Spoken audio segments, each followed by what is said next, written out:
I graduated in '68 from the Swiss Federal Institute of Technology, and then from the University of British Columbia with my PhD. And after that, you... And then I went as a faculty to Concordia University, and I retired in 2000. Because I have a back problem, and I consulted 7 orthopedic surgeons and neurosurgeons, and I got 7 diagnoses. And so I thought, if you bring your car to a mechanics, he gives you a diagnosis, then you bring your car to another mechanics and give you a different diagnosis, then maybe the mechanics is not really competent. And if I have 7 different diagnoses with all kind of different treatments, 4 recommended surgery, 3 did not, I thought the best course of action was to do nothing and to head straight to the library and try to understand what was the problem. So that's the way it started. And that's how you came across Rolfing? No, I came across Rolfing accidentally. I was doing some presentations, I forgot where, and some people from the Rolfing community saw that, and they thought they could use this material for their own teaching and professional field. And so it started like that. It's a coincidence. Then I talked to them, and I went to Boulder, Colorado, and so on. How is your back feeling? My back is fine because nobody touched it. I will not permit anybody to touch it. How did you deal with the pain?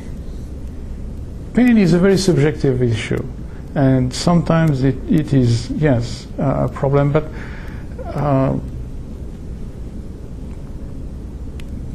it's controllable. I mean, as long as you don't want to jump through the window, you consider that to be a positive indication that nothing should be done.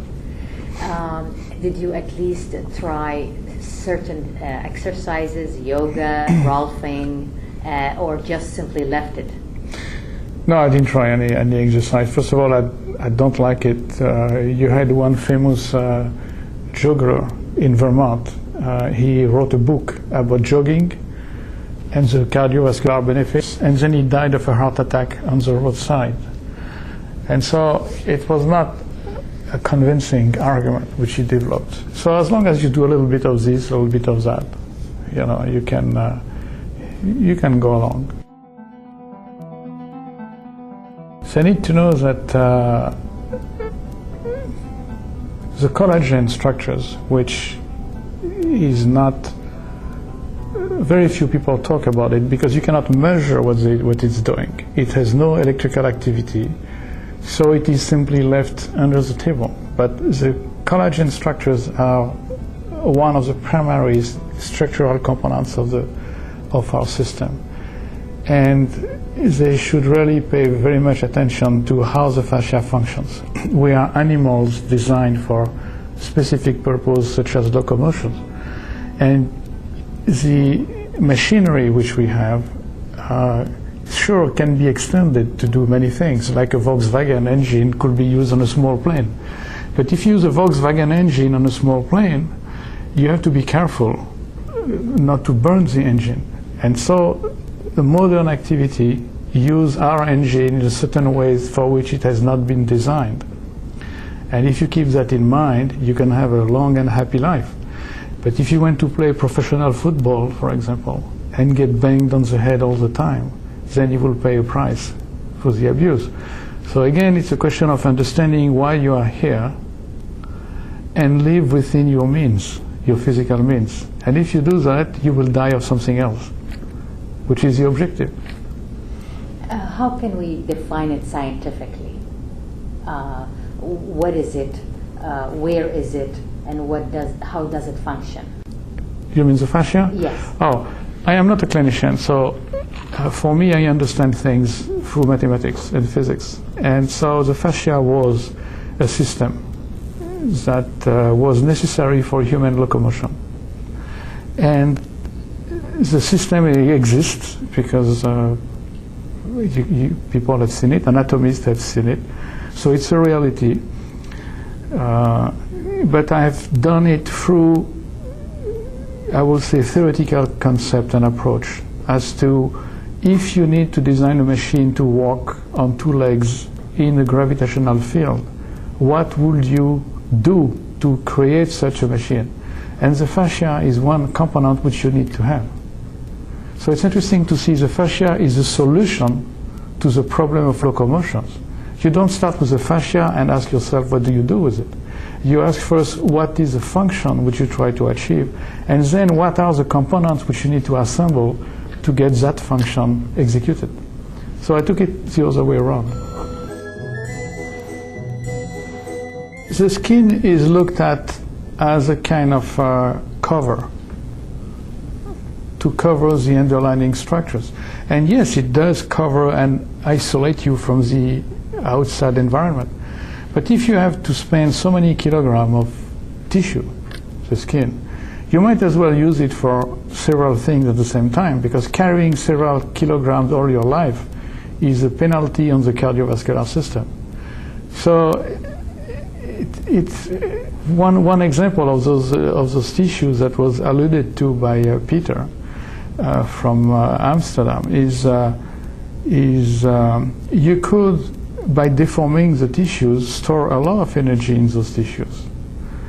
And energy storage is important for energy conservation, because you take the energy when you have and you release it to the system when you don't, instead of firing another muscle, in other words. And those ideas have not been explored. In other words, what are the secondary use of the skin?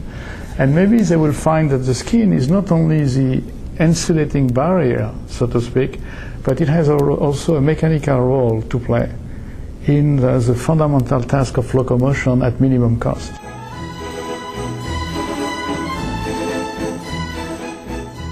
You spoke about something very interesting, which is the weight and the muscle and all these calculations.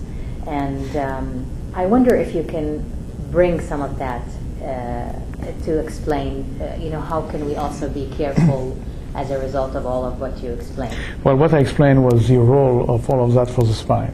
Exactly. So it's a limited consideration to have. And what I explained is that the muscular power installed on the spine is very small. You can compare the size of your legs with the size of the back muscles. And once you see that the size of the legs, which is this much, one leg, has to be channeled in a back muscle this big, it cannot be done. It doesn't take to be a rocket scientist to see that if the legs are firing with these cross sections, and it has to be channeled in a small hot dog on the back running along the spine, it can't be done. So the power has to be channeled through the hot dog and through something else. Something else is the lumbar fascia and the collagen. So if you remove the collagen, then you are left with a hot dog, which cannot permit you to do powerful things. And you can see that when you walk. You can walk at low speed with the hot dog. But if you want to run, you need far more speed than that. And then you have to oscillate differently, because you don't have an oscillation with the muscle base on the spine, but with the collagen. And the rhythm, the frequency of the oscillation is different. So you will run or jog at different frequencies from walking, because you switch from a muscular-driven system to a ligamentous-driven system. So you have to know now the limits of your physical ability and use the component which you have to their benefits. What did you recommend, I remember, about the walking and the rest? Could you repeat? The idea is that no structures can be loaded continuously, number one. We have a heartbeat, because if you could put a constant pressure of blood, the artery will burst. So you have to have the arteries to recover. And so the heart is pulsing, then relax, pulse, relaxation, a pulse, and you can do it billions of times before you die. Similarly with all the tissues. So for the spine, and when you went to walk, you will load collagen, then it has to rest. Then you load the muscles, and when the collagen rests, the muscle takes over, rest, collagen takes over, And then you can walk for days at a time, because you do not continuously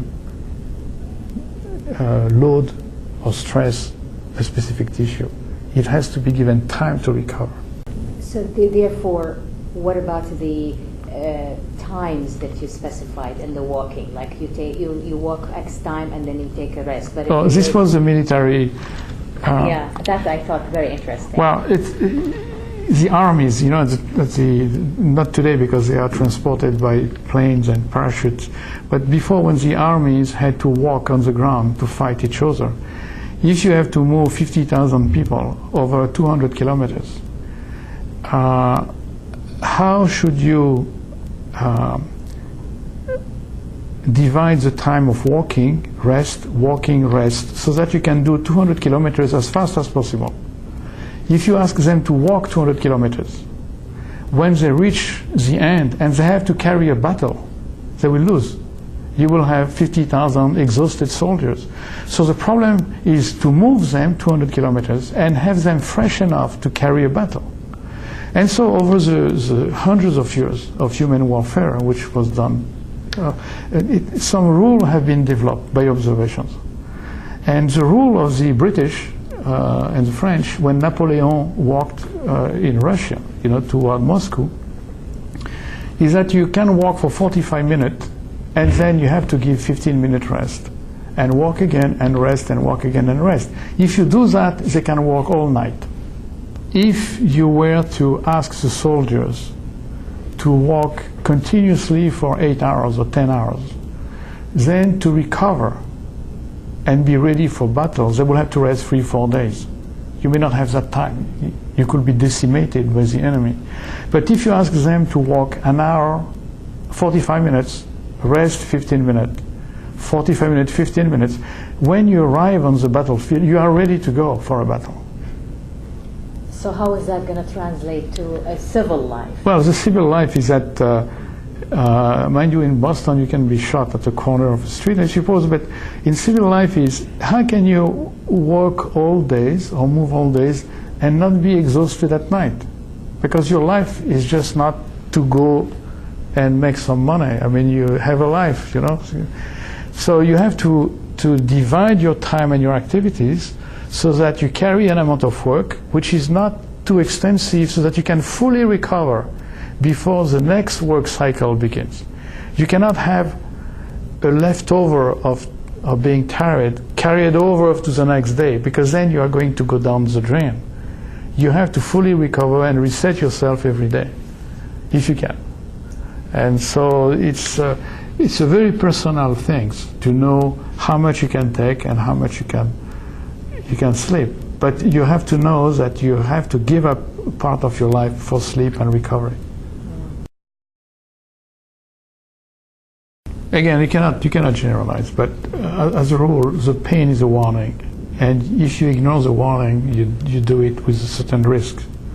Now, you might justify to ignore the pain if you are a football player and you have to play for the next 40 minutes. I can understand that. But there is a price to pay for this, because you will overstretch the tissues and then you don't know. So it's cumulative. You never really recover from a collagen injury. The scar tissue has a different mechanical response than the original tissues. So a bunch of collagen, layers of collagen, is like your hairs. You injure it, you lose a hair. At one point you are bald. And when you are bald, you are bedridden.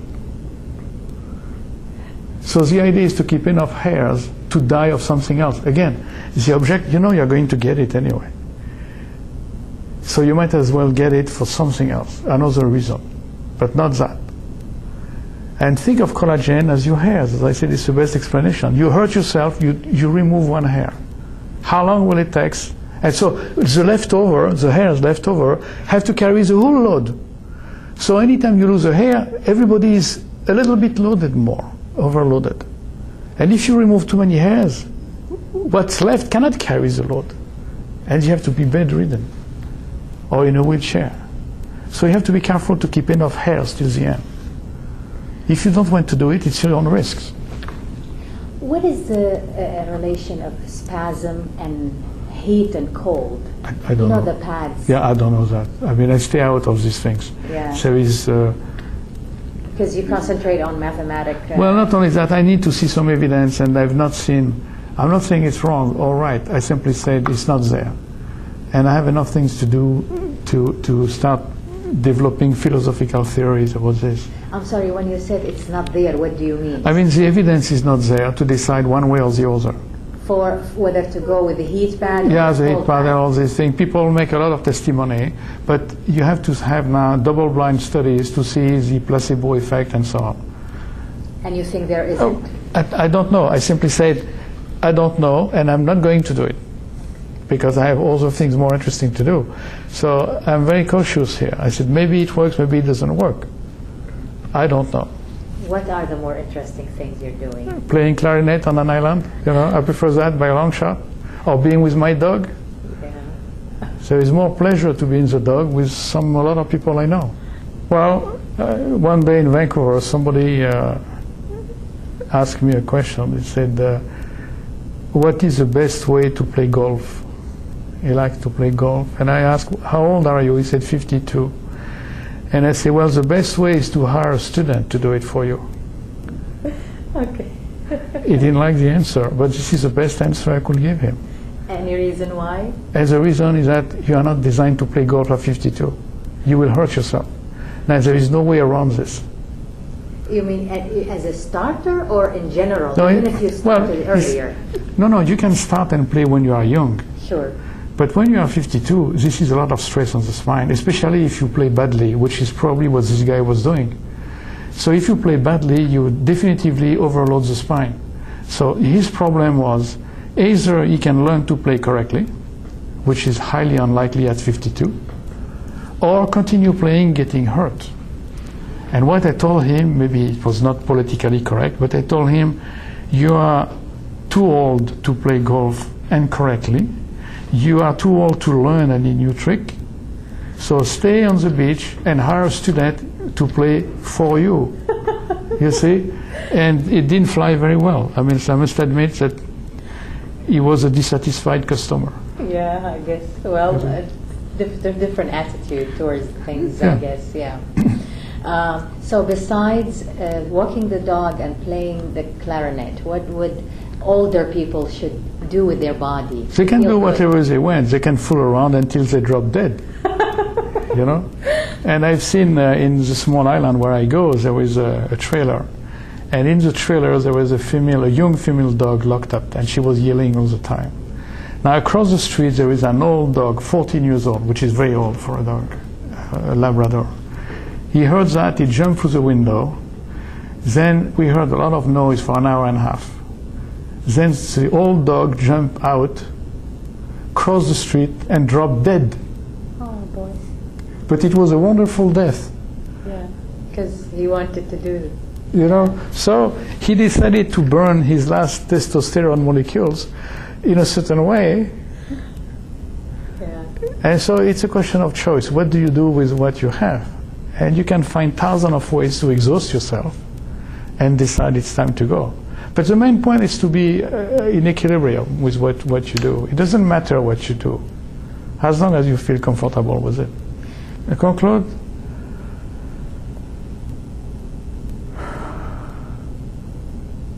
I will conclude that I am happy to do that because I've been confronted with things which I cannot do anything. And so it takes a mental exercise to realize that. And so you do what you can do, you know, in a constructive way. You learn your limits, and you live within the limits. And I suppose then it's time to go. I hope to hang on for another 15, 20 years, but you don't know. But if I were to go tomorrow, I think I have done my time. I think I have done my time. Thank you so much. That's wonderful. Thanks. Okay. Thank you.